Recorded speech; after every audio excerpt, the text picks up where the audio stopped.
Assalamualaikum warahmatullahi wabarakatuh. Saudara, dengan saya lagi Edi Mulyadi dari Forum News Network FNN. Saudara, di sebelah saya ada pengacara muda tambah ganteng. Saya kalau ketemu dia makin lama makin minder. Perasaan gue udah cakep, kalau ketemu dia kalah cakep. Saya udah bilang manti-manti aja kalau ketemu gue jangan keren-keren, ntar gue kalah. Ketawa doang.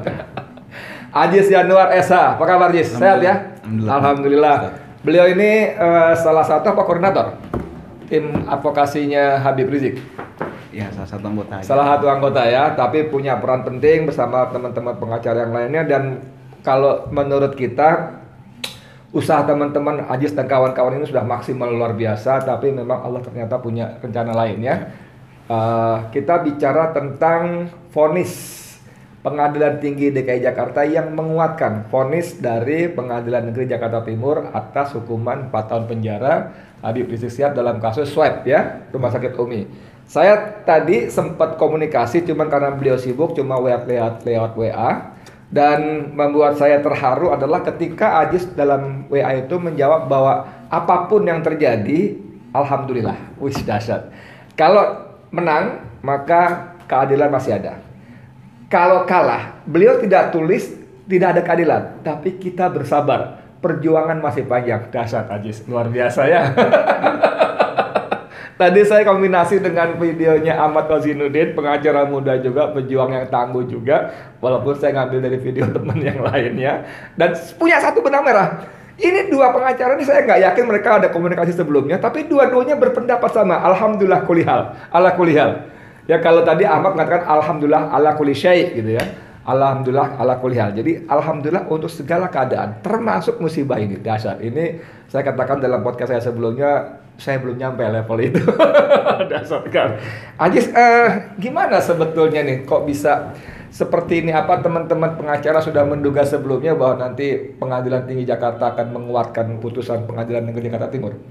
Ya, ada beberapa hal sih, antara lain dari penunjukan majelis hakimnya, kemudian waktunya yang relatif sangat singkat dari penunjukan, kemudian vonis ini gitu kan. Jadi dari situ kita menduga arahnya memang sama, yaitu menguatkan sebagaimana vonis yang sebelumnya seperti itu. Artinya di vonis yang menguatkan ini tentu saja merugikan Habib Rizik dan Habib Hanif serta Dr. Andi Tata seperti itu. Masih masuk terus tahun ya? Habib Rizik yang lainnya, tahun, Dr. Andi Tata sama Habib Hanif ya? Betul, setahun. Tadi soal dari penunjukan hakim, apa yang terindikasi apa bahwa itu akan seperti ini? Karena waktunya relatif singkat ya. Kapan itu penunjukan majelisnya? Saya dapat kabar dari media, koreksi kalau salah, kemungkinan mungkin saya menduga sekitar sepekan kemarin ya, informasinya gitu. Informasinya. Itu sebuah kelaziman atau tidak lazim? Ya sebenarnya kalau lazim atau tidak lazim sebenarnya itu kan bagian dari prosedur, dan memang prosedurnya sah-sah saja seperti itu. Akan tetapi kita kan melihat berkas yang diperiksa ini lumayan banyak harusnya kan seperti itu. Tapi kita nggak mau berpolemik ke situ, artinya sudah terjadi ya sudah seperti itu. Oke. Saya tadi baca di media online bahwa dalam putusan tadi yang dibacakan oleh Majelis Pengadilan Tinggi DKI tadi, bahwa sidang tadi tidak dihadiri oleh JPU dan kuasa hukum terdakwa. Gimana ini? Sebenarnya dari kita tadi perwakilan ada yang hadir, Ustaz, ada yang hadir 3 orang rekan kita ada yang hadir sembari menyerahkan beberapa dokumen lah seperti itu ya. Memang menyerahkan kepada sekretariat yang menerima dokumen kalau memang Pengadilan Tinggi ya? Ketua Pengadilan Tinggi seperti itu, dan diterima. Kemudian tapi memang mau masuknya tadi agak repot, itu yang menyebabkan kita agak terhambat sekitar kurang lebih pukul 9 tadi ya, lewat lah tadi bisa masuk tapi ketika mau tanya ke dalam memang kan nggak boleh masuk seperti itu, jadi cuma di PTSP aja tadi sebenarnya. Apa itu PTSP? Pelayanan terpadu satu pintu yang gitu ya. Jadi ruang umum siapa aja bisa masuk. Setelah masuk gerbang kemudian mau berlanjut ke ruang sidang tuh memang ada akses kan yang harus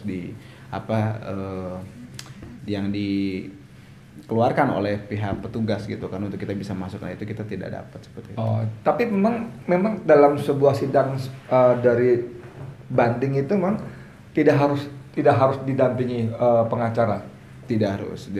Ya. Dan artinya pengadilan boleh tidak mengizinkan pengacara hadir atau bagaimana? Iya, sebenarnya ini kan sidang sah-sah aja kalau misalnya ada yang mau hadir lah, mau lihat itu. Tapi tadi kita yang ironisnya rekan kami tadi menyampaikan banyak melihat beberapa petugas yang tidak berseragam di dalam ruang itu. Oke, oke, oke. Jadi tim pengacara yang jelas-jelas jadi pendamping kuasa hukum Habib tidak boleh hadir. Iya. Dengan dalih apa? Kerumunan, jumlah orang atau apa? Tadi nggak ada alasan, Nggak ada intinya sih alasannya. tidak bisa masuk aja. Tapi banyak petugas atau orang tak berseragam, Iya. entah dari mana ya, Iya. ada di. Ada. Tapi tadi Habib ada di ruangan? Enggak. Oh, nggak ada ya. Jadi hanya pembacaan aja ya. Pembacaan aja ya. Memang kalau sidang banding itu memang hanya pembacaan, nggak ada tanya jawab apa segala macam. Sebenarnya ada pemeriksaan, bantah-bantah. ada pemeriksaan. Nah, pemeriksaan itu kan kita nggak tahu karena mereka internal di situ. Oke. Nah, soal putusan sendiri, Ajis, bagaimana respon Habib sendiri dan teman-teman pengacara? Responnya belum, hari ini rencana kita akan sampaikan ke Habib, kemudian nanti hasilnya mungkin kalau memang diperlukan kita akan publish seperti itu. Kalau teman-teman pengacara ya kita akan kasasi, tapi kan kita di sini harus tanya juga ke klien, ke Habib Rizik, ke Habib Hanif, seperti itu. Juga dengan Pak Mihdan dan rekan-rekan yang menangani Dr. Andi Tatat, juga kita harus diskusi dengan mereka nantinya seperti itu. Ya, tadi saya baca di media online memang siapa humasnya, siapa namanya Pak Pahan ya. Pak Pahan memang mengatakan bahwa baik terdakwa maupun JPU masih bisa melakukan langkah hukum berikutnya yaitu kasasi ya. Iya. Tapi sebetulnya kalaupun misalnya nih tanpa bermaksud mendahului takdir Tuhan ya Allah ya, kalaupun kasasi bakal seperti apa? Karena saya sebagai orang luar, orang awam, cuma sebagai bagian dari umat yang mencintai Habib, itu sempat khawatir tuh pengadilan tinggi ini akan memberikan vonis lebih berat gitu. Gimana nih? Apanya gimana maksudnya? Padahal kalaupun nanti maju kasasi, skenario seperti apa? Karena tadi saya sebagai orang awam pun sempat khawatir. Ya, Jangan-jangan nanti pengadilan tinggi DKI ini pun justru malah menambah, kan bukan mustahil juga gitu. Ya skenarionya kalau misalnya memang nanti majelis yang memeriksa di Mahkamah Agung memperhatikan dengan jelas, kemudian kita akan sampaikan novum nantinya kalau memang diperlukan gitu aspek-aspek keadilan yang harus diperiksa secara menyeluruh, pastinya akan membebaskan Habib Rizik dan kawan-kawan. Kenapa? Karena memang secara fakta persidangan jelas dan juga secara bukti argumen kita juga jelas gitu bahwa memang kasus ini tidak pantas untuk diajukan sampai sedemikian rupa. Habib juga sedemikian rupa dihukum karena memang yang dinyatakan oleh Habib terkait dengan tuduhan kebohongan itu bukanlah sesuatu yang masuk untuk dijadikan objek sebenarnya ya secara kasus. Dan itu juga saya coba sampaikan perbandingan dengan pihak-pihak lain. Nantinya di yang lain, kecuali yang lain juga dipidana semua gitu kan. Nah, yang konteks ini ya, yang konteks kerumunan, bukan yang konteks penyakit. Konteks penanganan penyakit, penanganan wabah atau konteks kesehatan yang sekarang sedang musim Covid nih seperti itu. Nah, itu konteksnya konteks itu maksudnya. Ya. Kalau penjelasan dari Ahmad Khosinuddin ya, dia mengatakan kalau Habib mengatakan alhamdulillah sehat itu tidak bohong. Karena gini, kecuali kata Ahmad tadi, kecuali dia mengatakan hasil swab saya positif, negatif, sehat. Nah, itu baru bisa dikatakan bohong. Dia kan hanya mengatakan bahwa saya sehat, alhamdulillah saya sehat. Dia tidak membantah hasil yang seperti dalam tempat dalam pengadilan bahwa ketika Habib ngomong itu kan hasilnya belum keluar. Iya.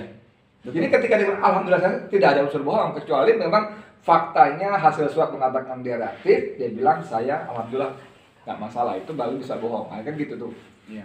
Satu lagi sih sebenarnya yang jadi pertanyaan nanti mungkin untuk dibahas juga ke Bang Ahmad Khosinuddin. Jadi di situ tuduhannya semuanya itu turut serta. Nah, kalau turut berarti kan ada objeknya. Siapa nih yang memang pelaku utama gitu kan. Nah, siapa ini main objeknya gitu kan. Kalau tiga-tiganya itu terus siapa pelaku utamanya? Oh, putusannya begitu ya?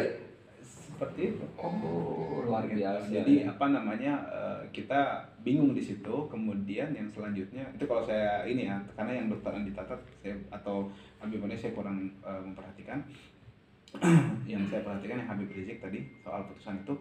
Kemudian juga ya tadi yang disampaikan Bang Ahmad itu benar bahwa Habib mengatakan beliau itu sehat seperti itu. Dan itu adalah bagian dari syiar di mana dulu ada sejarahnya juga. Nah, itu kita bahas juga pada kemarin di pengadilan tinggi gitu loh, bahwa suatu saat waktu Rasulullah SAW mau wafat ditanya oleh sahabat gitu kepada Ali, kata Ali, alhamdulillah beliau sehat, padahal beliau sekarat gitu. Dying ya. Nah, ini kan salah satu dasar hukum menurut hukum agama ketuhanan yang Maha Esa gitu loh. Artinya kalau ini dipidana luar biasa ini. Jadi memang ada beberapa hal saudara yang buat saya orang awam hukum juga ini sungguh-sungguh menciderai rasa keadilan sekaligus menabrak akal sehat. Saya orang awam hukum ya. Karena apa? Karena pertama, apa iya dengan mengatakan saya itu bohong? Satu. Kedua, seperti kata majelis hakim bahwa itu menimbulkan keonaran. Nah, keonaran itu kan lucu sekali kan, hanya dari mulut majelis hakim disebut keonaran di media sosial. Ini kan sangat-sangat dipaksakan gitu ya. Kalau dalam pengertian kita yang orang awam, orang berakal, onar tuh rusuh, ricuh, ribut, ya kan? Dan itu ada faktanya, ada buktinya. Ini gaduh di media sosial disebut keonaran. Iya, memaksakan sekali. Betul. Saya waktu itu di pengadilan juga sampaikan kalau misalnya memang gaduh secara media sosial dianggap sebagai suatu kegaduhan, berarti Piala Eropa yang sedang terjadi kan saling luar biasa itu. Dahsyat itu. Iya. Itu dianggap kegaduhan juga kan. Ini pola pikir saya yang absurd juga seperti itu. Ajis, di luar soal putusan ini tadi kita baca juga di media bagaimana lumayan banyak pendukung Habib yang diangkut oleh polisi dengan dalih COVID dan sebagainya. Ini gimana sebetulnya sampai seperti itu lagi dan lagi itu? Ya kita sih menyayangkan dan menyesalkan, dan mudah-mudahan nanti segera ada jalan keluar dan juga mereka bisa pulang ke rumah masing-masing, kemudian properti dan barang-barang yang diambil diamankan oleh kepolisian kembali. Harap seperti itu. Memang gini, saya ingin sedikit melihat fakta di lapangan. Mereka tuh kan nggak buat rusuh. Mereka hanya datang menunjukkan dukungan moral kepada ulama yang dicintai, ya kan? Tidak rusuh, tidak bikin anarkis segala macamnya. Dan dilindungi undang-undang. Nah, itu lagi dilindungi undang-undang. Apalagi memang sidangnya disebut terbuka ya, untuk umum ya. Kedua, dibandingkan peristiwa ketika Ahok dulu, itu pendukungnya itu sampai malam dan melakukan tindakan anarkis, dan tidak ada satupun yang diangkut. Dulu malah kalau langsung ada perempuan namanya sampai si Koman ya, siapa namanya itu, mengeluarkan kata-kata yang sungguh sangat ketika itu kan kasusnya ketika majelis hakim menjatuhkan hukuman 2 tahun pada Ahok. Menguatkan ya, di pengadilan tinggi soalnya. Ini gimana perbandingannya, kenapa seperti itu perlakuannya? Ya itulah makanya yang kita sayangkan ya. Tapi nanti kita lihatlah apa alasan dari pihak kepolisian. Kita sih nggak berharap itu berlanjut ya seperti itu. Tapi dengan penanganan ini kita cukup prihatin ya seperti itu, Ustaz. Berarti yaitu kita mungkin sama di mata hukum, tapi di mata penegak hukum belum tentu sama. Kalimat yang bagus. Kita sama di mata hukum, tapi di mata penegak hukum belum tentu sama. Dan ini memang terasa sekali bedanya ketika musim diskon hukuman ya. Si Joko Chandra yang jelas-jelas merugikan negara, buron selama 11 tahun, menyuap jenderal-jenderal polisi, ngurus ke MK segala macam, MA itu udah pas setengah tahun yang rendah, masih kena diskon 1 tahun. Diskon majelis hakim yang tadi. Dan kemarin dapat revisi lagi berapa bulan? 2 bulan, 3 bulan. Ya makanya tadi saya katakan di mata penegak hukum sama manusia juga, objek hukum gitu kan. Inilah subjek hukum, maaf. Kemudian di mata penegak hukum berbeda, yang satu dapat diskon, yang satu jelas-jelas kita udah sampaikan faktanya, ya seperti itu faktanya. Saya kan wartawan ya, saya bergaul di institusi pemerintah dari mulai office boy, tukang cleaning service, satpam, betul-betul bergaul. Saya ngopi, bercanda, ngobrol dalam sama satpam, saya bahkan karaoke dan sebagainya dengan pejabatnya dari mulai eselon terus sampai menterinya. Dan saya paham betul bagaimana tidak ada di zaman saya waktu masih di lapangan, tidak ada satupun keputusan yang gratis, tidak ada. Mau ngasih izin ini, ngajin itu, nggak ada gratis. Nah, kan wajar dong kalau publik pun berpendapat ketika Joko Chandra dapat diskon, dapat hukuman pas setengah tahun, dapat diskon tahun, itu kan nggak gratis juga. Ini tanda kutip nih, bercanda nih, bercanda nih, tanda kutip, karena mungkin Habib nggak ngasih. Ya kalau Kalau diminta sih kita mau aja nggak sih? Itu kan ambil hak kita, gitu ya kan, kita meminta hak kita gitu kan, yang memang kita harusnya berhak untuk bebas gitu. Iya. Soal bebas ini menarik sekali. Memang menarik sekali karena memang siapapun orang yang berakal waras, yang hati nurani masih hidup ya, nggak mati itu, dengan kasus satu sekarang ini Habib jangankan 4 tahun, 1 hari pun tidak layak untuk dipenjara. Betul. Nah, tapi fakta seperti itu. Sekarang sebagai pertanyaan penutup, Ajis, kira-kira apa yang akan Habib dan pengacara lakukan ke depan dalam konteks kasus-kasus seperti ini? Ya, kita pasti akan menunggu relasinya nanti. Relasi kita tunggu dulu, kemudian setelah relasinya keluar nanti kita akan berdiskusi dengan Habib dan tim kuasa hukum yang lainnya juga. Kemudian ya jika memungkinkan kita akan kasasi, ya jalan panjang perjuangan berarti kan seperti itu. Iya. Kita akan usaha maksimal gitu. Kita sudah bertekad bahwa meskipun besok hari kiamat, hari ini kita akan maksimalkan segala daya upaya untuk menggapai keadilan terhadap Habib Rizik dan kawan-kawan. Masya Allah, luar biasa. Terus kalau pesan Ajis dia sebagai pengacara, nanti kalau saya bilang pesan Habib kan belum ketemu Habib ya. Terhadap umat, terhadap pencinta Habib ini gimana, yang terus menunjukkan rasa cinta dan harus menanggung risiko seperti sekarang ini? Iya, kita sangat berterima kasih, mengapresiasi dan menghormati serta mendoakan semoga mereka perjuangan menuntut keadilan ini dibalas dan diganjar oleh Allah Subhanahu wa taala, sebagaimana juga Allah akan mengganjar para pelaku kezaliman dengan ganjaran yang setimpal. Untuk teman-teman yang diangkutin ke Polres, ke Polda, itu ada nggak pendampingan atau apa dari tim hukum supaya mereka? Hari ini sedang tim bekerja di Polda dan di Polres Jakarta Pusat. Masya Allah. Ada berapa orang yang ke bawah itu? Tadi informasinya kurang lebih 10 lah. 10 orang ya? Kurang lebih. Tapi masih kita data lagi nanti. Oke. Dan itu dapat pendampingannya. Dan biasanya nggak terlalu lama ya, mereka cuma 1 malam atau apa ya? Mudah-mudahan seperti itu. Amin. Saudara sekalian, ini demikian obrolan saya dengan Ajis. Saya tidak banyak bercanda karena masalahnya serius, ketawa juga. Ini masalahnya terlalu serius untuk dibuat bercanda, dan buat kita benar-benar satu peristiwa yang sekali lagi menunjukkan betapa kekuasaan telah disalahgunakan dengan ugal-ugalan. Bagaimana hukum di tangan penguasa dilipat, ditekuk, dijungkir balik untuk kepentingan kekuasaannya. Padahal kalau dipikir-pikir, Habib ini salahnya apa? Nggak pernah korupsi, nggak pernah makan uang rakyat, nggak pernah nimbun narkoba, mengedarkan narkoba, nggak pernah ngangkat senjata untuk berontak dan sebagainya, nggak pernah ngapa-ngapain gitu ya, nggak pernah nyuap polisi kan, nggak pernah gitu. Tapi memang penguasa menjadikan Habib sebagai seolah-olah sumber malapetaka di Indonesia sehingga dimusuhi. Dan kalau meminjam istilah Ibu Nurdiati Akmal waktu tim TP3 berkunjung ke DPR, diterima fraksi apa ya, saya lupa itu, Ibu Nurdiati mengatakan memang Habib diincar untuk diselesaikan. Luar biasa pada konteks peristiwa kilometer 50 jalan tol Jakarta Cikampek.